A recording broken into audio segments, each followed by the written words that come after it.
বুঝলে গিন্নি, আমি কিন্তু আর বেঁচে নেই, মরে গেছি। এই সকাল সকাল কি অলক্ষণে কথা বলছো তুমি? না গো, আমি সত্যি বেঁচে নেই গো। এই কিছুক্ষণ আগেই দেহ ছেড়ে চলে গেছি। ও মা গো, বলি জল জান্ত লোকটা মরে গেল।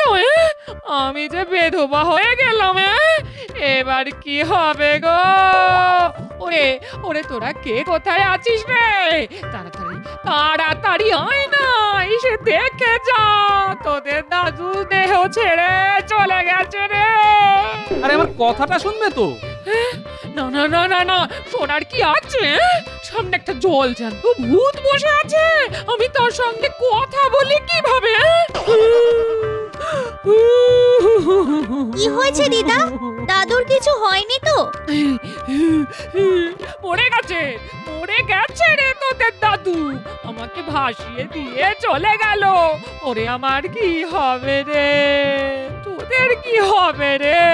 তোদের দাদু যে আর নেই রে। দাদুর আবার কি হলো? ওই তো দিব্যি খাটের ওপর বসে পা দোলাচ্ছে, আর তুমি ভেবে বসলে দাদু সত্যিই মরে গেছে। আরে আমায় পুরো কথাটা বলতে না দিয়ে মরা কান্না কাঁদতে শুরু করে দিলে। তা সকালবেলা এসব কথা বলতে হয়? তোরাই বল। কি আশ্চর্য! আরে পুরো কথাটা শুনবে তো নাকি?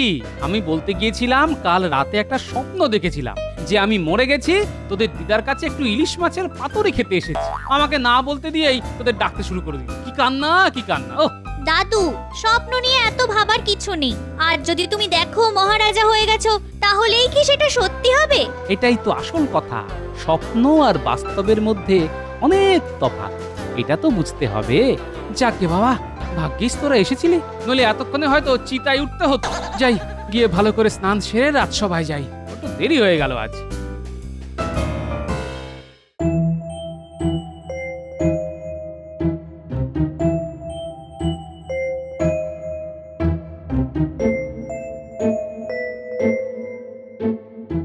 কি ব্যাপার, মহারাজের মুখে কোনো কথা নেই? সবাই চুপ করে আছে। মহারাজের কি শরীর খারাপ? না গোপাল, কাল একটা স্বপ্ন দেখে মনটা খুব মুষড়ে পড়েছে।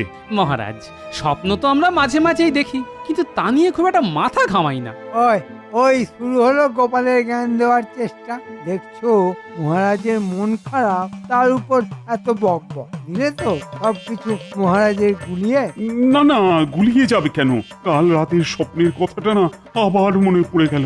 আহা, তেমন যদি সত্যি হতো। আচ্ছা, মহারাজের কি হলে মন ভালো হয়ে যাবে, তা আমি জিজ্ঞেস করতে পারি মন্ত্রী মশাই? তোমার জিজ্ঞেস করার কি আছে? আমি মহারাজের মন্ত্রী, আমি এখনো পর্যন্ত কোনো প্রশ্ন করিনি, আর উনি এলেন মহারাজকে প্রশ্ন করে বিরক্ত করতে। মন্ত্রী, কি হচ্ছে? গোপাল, তুমি প্রশ্ন করতে পারো। যথাজ্ঞা মহারাজ। আসলে আমি জানতে চাইছিলাম, কি এমন স্বপ্ন দেখেছেন যার জন্য আপনি এতটা উতলা হয়ে আছেন? কাল রাতে একটা স্বপ্ন দেখেছি। আহা, কি স্বপ্ন দেখলাম! আমি মেঘের প্রাসাদে বাস করছি, আমি মেঘের উপরে বসে বসে আকাশে উড়ছি, মেঘের জলে স্নান করছি, মেঘ আমাকে উপরে নিয়ে যাচ্ছে, আরো উপরে। মেঘের পিঠে বসে আমি কালিদাসের মেঘদূত কাব্য পাঠ করছি। আহা, আমার যদি এরকম একটা মেঘের প্রাসাদ থাকতো, কি যে ভালো হতো বলো। কিন্তু এই জীবনে আর তা সম্ভব নয়। আমি জানি, সেই দুঃখে না মাঝে মাঝে আমার চোখ দিয়ে জল বেরিয়ে আসছে। গোপাল, ও গোপাল, মেঘের প্রাসাদে বাস করা আমার এই জীবনে আর হবে না। না মহারাজ, এই স্বপ্ন অনেকেই হয়তো দেখে, কিন্তু তা কি কখনো সত্যি হয়? স্বপ্ন আর বাস্তব তো দুটো আলাদা মনের অবস্থান। এই দুঃখটা সারা জীবন আপনাকে বয়ে বেড়াতে হবে মহারাজ। শুনতে খারাপ হলেও এটাই মহা সত্য কথা। জানি, তবু মন মানতে চায় না যে। বিজ্ঞানী, ও বিজ্ঞানী, তোমার কি মনে হয়? মহারাজের এই স্বপ্ন বাস্তব করা কিছুতেই সম্ভব নয়। আমার অপরাধ নেবেন না, যা সত্যি তাই বললাম। হ্যাঁ, ওই আর একজন মহাপণ্ডিত এসেছেন, এমন ভাবে কথা বলেন যেন উনি সব জানেন, আর মাসে মাসে মোটা মাসোহারা নিয়ে বিজ্ঞান চর্চার নামে ঘুমো। বলি, না বলে দেওয়াটা তোমার পক্ষে খুব সহজ। কাজ করতে হবে না, আমাদের কাজ করে খেতে হয়, বুঝলে? গোপালের আদর্শ সাগরে ছুটেছে। গোপাল যা বলে উনি ঠিক তাই বলে। এই মন্ত্রী, সোজা কথায় বলো তো, আমার এই স্বপ্নকে সার্থক করা কি সম্ভব না অসম্ভব? খুব সম্ভব। কেন অসম্ভব? তা কি ওরা বলেছে? বলেনি, কারণ ওরা কিছুই জানে না। সব মূর্খের দলকে আপনি রাজসভায় জায়গা দিয়েছেন। এত কথার দরকার নেই। আচ্ছা, আপনি কি এই কাজটা করতে পারবেন? মানে মহারাজকে মেঘের প্রাসাদ বানিয়ে দিতে পারবেন? আমি তো এই কথাটাই বলতে চাইছিলাম। হ্যাঁ, আমি পারবো। মহারাজকে মেঘের প্রাসাদ আমি বানিয়ে দেব। সাবাস মন্ত্রী, সাবাস। আমি কারো মুখ থেকে এই কথাটাই শুনতে চাইছিলাম। গোপাল, তুমি আর বিজ্ঞানী এই বিষয়ে কোনো আর কথা বলো। মন্ত্রী যখন বলেছে ও পারবে, তখন ওর ওপরেই আমাকে আস্থা রাখতে হবে। তা মন্ত্রী, কবে থেকে তোমার কাজ শুরু হবে? একটা কথা আগেই বলে নি মহারাজ, এই কাজে খরচা কিন্তু প্রচুর। অনেক লোক লাগাতে হবে, আর কবে শেষ হবে সেটাও কথা দিতে পারছি না। একটু কিন্তু সময় লাগবে। গোপাল যেন আমায় এ ব্যাপারে প্রশ্ন করে উত্ত্যক্ত না করে। গোপাল, তুমি কিন্তু এ ব্যাপারে একেবারে চুপ করে থাকবে। মন্ত্রীকে তার কাজ করতে দিও। আজ যা চাল চেলে এসেছি না, আর তোদের ভাতের অভাব হবে না। কি চাল মন্ত্রী মশাই? মহারাজের খুব শখ মেঘের প্রাসাদে থাকবেন, মেঘের পিঠে চড়ে ঘুরে বেড়াবেন। আমি সেই মেঘের প্রাসাদ বানিয়ে দেব বলে কথা দিয়ে এসেছি। সত্যি আমাকে সেই প্রাসাদে একটা চাকরির ব্যবস্থা করে দেবেন? আমি মেঘের উপরে চেপে মহারাজের সেবা করব। আরে তুই মরকট না গাধা রে?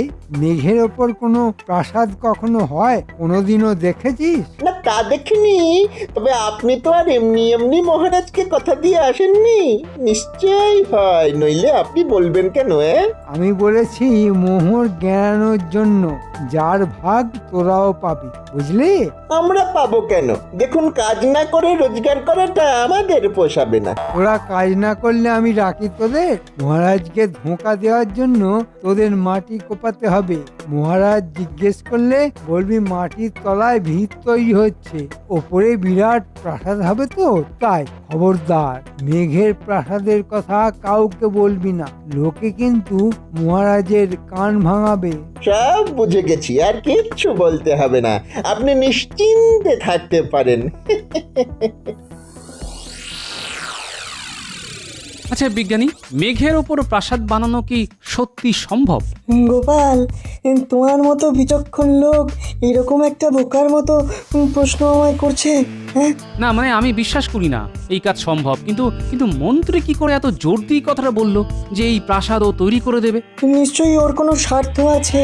তবে নজর রাখতে হবে, ঠিক সময়ে ঠিক খেলাটা খেলতে হবে। নজর কি করে রাখবো? মহারাজ তো তোমায় এ ব্যাপারে কোনো কথাই না বলতে বলেছেন। তাহলে আচ্ছা, সবকিছুই কি মহারাজকে বলে করতে হবে? হ্যাঁ, ঠিক সময়ে জানালেই চলবে। আমরা তো মহারাজের ভালোর জন্যই নজর রাখার কাজটা করছি। হ্যাঁ, তুমি ঠিক কথাই বলেছ। গোপনে নজর রাখতে হবে, যাতে মহারাজ জানতে না পারেন।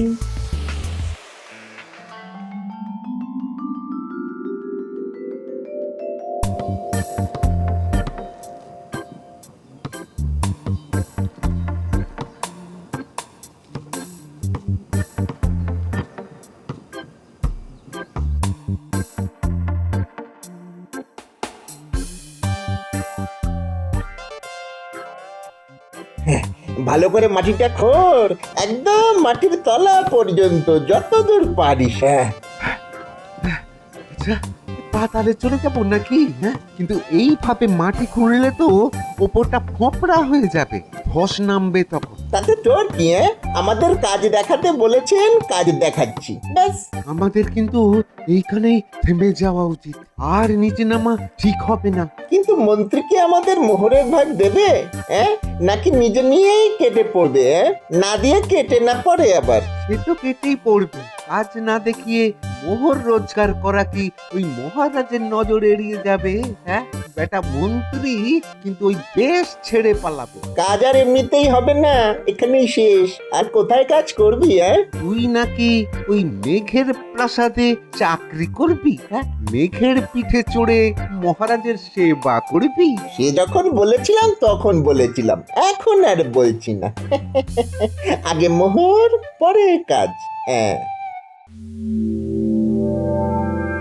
আজ আকাশটা দেখেছেন মহারাজ? মেঘে মেঘে একাকার হয়ে আছে, কি সুন্দর তাই না? হ্যাঁ, আমিও দেখেছি কি সুন্দর মেঘের খেলা। তা মন্ত্রী, আমার মেঘের প্রাসাদ কত দূর? মহারাজ, কাজ এগোচ্ছে। এখন ভিত খোঁড়ার কাজ চলছে, সেটা দেখার কিছু নেই। যখন দেখার মতো অবস্থা হবে আমি আপনাকে তা দেখাতে নিয়ে যাব। মনে রেখো মন্ত্রী, জলের মতো মোহর খরচা হয়ে যাচ্ছে, আর কাজ যদি ঠিক মতো না হয় আমাকে প্রজাদের কাছে তার জন্য কিন্তু জবাবদিহি করতে হবে। তবে তবে আজকেই শেষ দিন। হ্যাঁ, মোহর না পেলে আর একটাও কোদালের কোপ মারব না। হ্যাঁ, এই আমি বলে দিলাম। না, ব্যাপারটা শোন, আমরা যদি উপাস দিয়ে বেরিয়ে যাই তবে হয়তো মেঘের দেশে চলে যাব। কি মজা হবে বলতো? দেখ, আষাঢ় শ্রাবণ সব চলে গেল, আর আমরা মাটি খুঁড়েই চলেছি। এখান থেকে মেঘ দেখাই যাচ্ছে না, আর মন্ত্রী বানাবে মেঘের প্রাসাদ। হ্যাঁ, তোর কি মাথা খারাপ হয়ে গেছে? হ্যাঁ, কত মোহর ওই মন্ত্রী গেড়িয়েছে জানিস? হ্যাঁ, না, আমার সামনে তো গেড়াইনি, কি করে বলবো? মন্ত্রী কি এদেশে থাকবে মনে হয়? ঠিক পালাবে দেখবি। আমরাও পালাবো তাহলে। পালিয়ে কি ওই গলা খেয়ে বাঁচবি? হ্যাঁ, হাতে মোহর পাবো, তারপর পালানোর কথা ভাববো। মেঘের প্রাসাদে কোথায় এত মোহর লুকানো আছে তা আগে খুঁজে বার করতে হবে। আর তোরা সারা নগরে তল্লাশি চালা, কোথায় এই প্রাসাদের কাজ হচ্ছে। হ্যাঁ, তা আমরা কালকেই খুঁজে বার করব। কিন্তু তুমি লুকোনো মোহর বার করতে কোথায় যাবে? কেন, মন্ত্রীর বাড়িতে গিয়ে বলবো লুকোনো সোনার মোহর বার করে দাও, ওরা সেটা বার করে আমার হাতে দিয়ে দেবে, ব্যাস।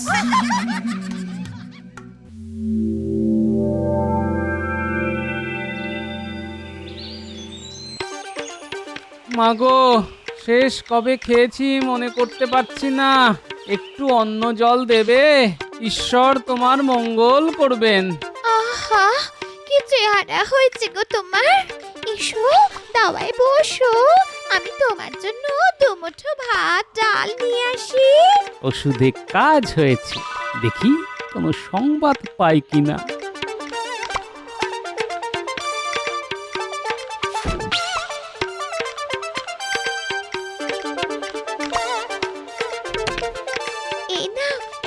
এই নাও বাবা, যতটুকু হাড়িতে ছিল সবটা দিলাম, ভালো করে পেট ভরে খেও।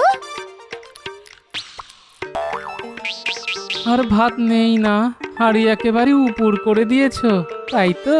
আগে হ্যাঁ বাবা, তোমার পেট ভরেনি না? আসলে অনেক দিনের খিদে তো, ওইটুকু ভাতে ভরবে কি করে? তুমি ওঠো না, আমি নতুন হাঁড়িতে ভাত বসিয়ে দিচ্ছি, নইলে এই হাঁড়ি আবার মাজতে হবে। এঁটো হাঁড়িতে ভাত আমি বসাই না, তিথি নারায়ণের মতো, তার উপর তুমি এতদিনের অভুক্ত। তুমি একটু বসো, আমি এক্ষুনি ভাত বানিয়ে আসছি, এক্ষুনি।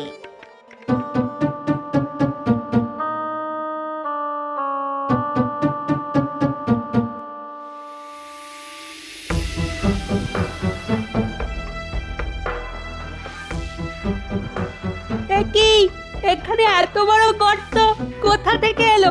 কাছে পিঠে কেউ নেই তো? তোমরা কে? এখানে কি চাই? জানো এখানে একটা রাজকার্য চলছে। রাজকার্য? এখানে রাজকার্য তো রাজসভায় হয়, তা এখানে কি হচ্ছে? দেখো, এত কথা বলতে পারবো না, মন্ত্রীমশাই বলতে বারণ করেছেন। বাবা, একটা কুয়ো খুঁড়তে এত মোহর খরচা হয়ে গেল? আমরা কিন্তু এখনো কিছু পাইনি, মোহর তো সব নিয়ে গেছে মন্ত্রীটা। তবে কাল থেকে কাজ বন্ধ করে দেব, মোহর না পেলে কোনো কাজই হবে না, এ কথা তোমায় বলে দিলাম। হ্যাঁ হ্যাঁ, আমি মহারাজকে বলে দেব যে মন্ত্রী তোমাদের একটা মোহরও দেয়নি।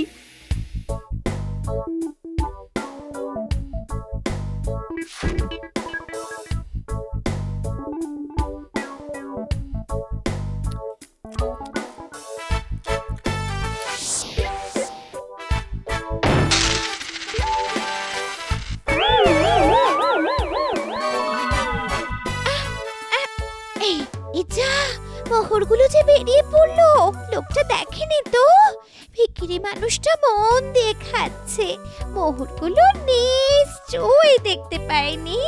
আর দেখলেও বাকি মন্ত্রীর বাড়িতে মোহর থাকতে পারে না।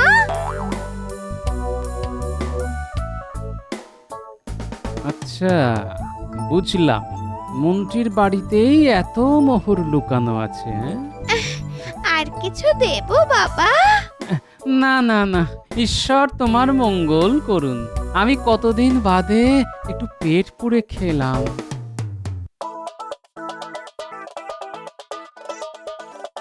আজ নিজের চোখে দেখে এলাম দাদু, মেঘের প্রাসাদ বানানোর নামে একটা গর্ত খোঁড়া হচ্ছে, আর সেখানেই বোধহয় মোহর লুকানো আছে। আরে, মোহর আমি নিজের চোখেই দেখে এসেছি মন্ত্রীর বাড়ি। শোনো গিন্নি, তোরাও শোন, কাল সকালে সোজা রাজসভায় গিয়ে সবাই মিলে মরা কান্না কাঁদবি, বলবি আমি মারা গেছি। মহারাজ যেন দয়া করে আমার বাড়িতে আসেন, নইলে শেষকৃত্য সম্পন্ন করা যাচ্ছে না। মরণ নাকি? ও আমার মুখ থেকে বেরোবে না। হ্যাঁ, ঠিক আছে, আমি বলবো আর তুমি শুধু কাঁদবে।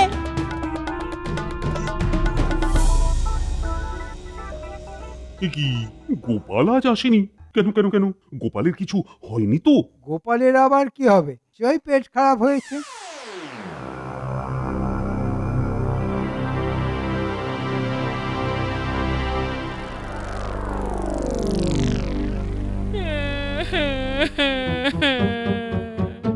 এ আমার কি হলো মহারাজ? আমি তো কখনো কোনো পাপ করিনি। ঈশ্বরে আমার কি করলো? কি হয়েছে? গোপালের কিছু হলো? আরে আমাকে শিগগিরই জানাও। দাদু আর নেই মহারাজ, দাদু আর নেই। কাল রাতে দাদুকে কালো যেন এসে গলা টিপে মেরে গেছে। আজ সকালে দিদা তা দেখেই আমাদের খবর দিল। দয়া করে আপনি একবার চলুন, নইলে নইলে যে দাদুর শেষকৃত্য করা যাচ্ছে না। কি বলছো এসব? গোপালকে হত্যা করা হয়েছে? কারা কারা এসব করলো? মন্ত্রী, কার এত বড় সাহস যে গোপালকে হত্যা করতে পারে? মন্ত্রী, তুমি এক্ষুনি সবাইকে নির্দেশ দাও, যেভাবেই হোক গোপালের হত্যাকারীকে আমার চাই। আর এখন চলো আমরা সবাই মিলে গোপালের বাড়ি যাই।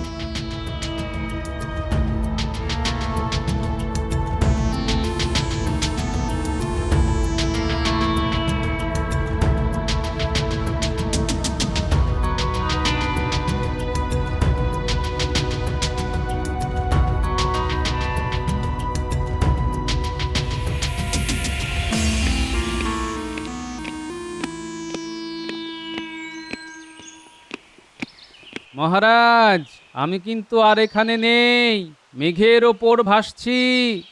আহা, মেঘের প্রাসাদ যে কি সুন্দর, তা কি করে আপনাকে বোঝাবো।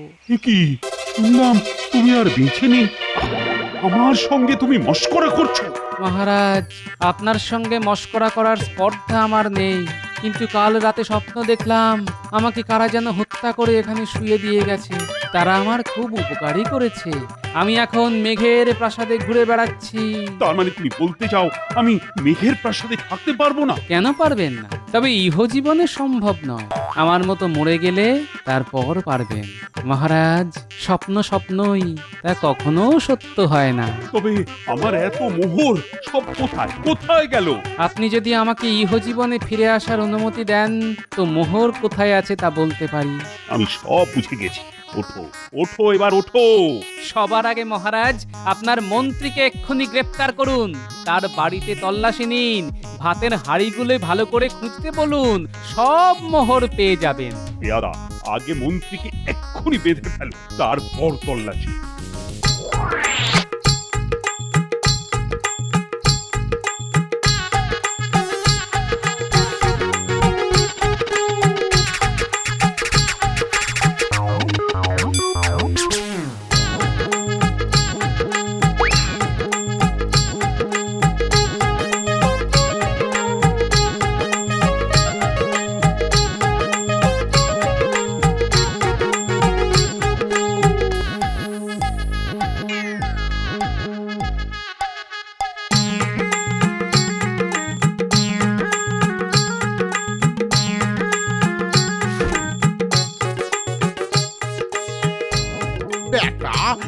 ভাতের হাঁড়িতে পর্যন্ত সোনা রেখেছে, একদিন দেখবি না খেতে পেয়ে মরবে। এমনকি পুরনো উনুনের মধ্যেও এই বেটার লোভের কোনো শেষ নেই। ভাগ্যিস কপাল ছিল। এরকম এরকম লোভী মন্ত্রীকে কি শাস্তি দেওয়া যায় বলতো গোপাল? সেটা আপনি ঠিক করুন মহারাজ। শত হলেও মন্ত্রীমশাই আমার সহকর্মী। ঠিক আছে, ও মেঘের রাজ্যে আমাকে নিয়ে যেতে চেয়েছে, ওকে সেখানেই পাঠানো হবে। রাজ্যের সবচাইতে উঁচু তাল গাছের উপর মন্ত্রীকে বেঁধে রাখলে মনে হয় ও মেঘের রাজ্যেই থাকবে। আমি মহারাজ আমার কাজ করেছি, এবার আমায় বিদায় দিন। বাড়ির সবাই আমার জন্য অপেক্ষা করছে। তোমার জন্য আমার এতগুলি মোহর ফিরে পেলাম, এর অর্ধেক তোমার। না মহারাজ, মোহরের প্রতি আমার কোনো লোভ নেই। আপনার সেবা করাই আমার কাজ।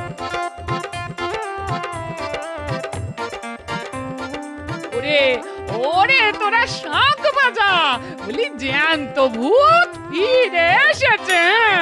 উলুধ্বনি কর রে, ভূতের মাথা বলেই এত বুদ্ধি। জ্যান্ত হলে কি আর বাট পাট ধরতে পারত? আমি ভূত হয়ে তোমার ঘাড় মটকালে কি তুমি খুশি হতে? বালাই সৎ, তুমি ভূত হলে তো আমায় ভূতনি হতে হতো। ঘরের ভূত ঘরে ফিরে এসেছে, এর চাইতে বেশি কিছু আমি চাই না।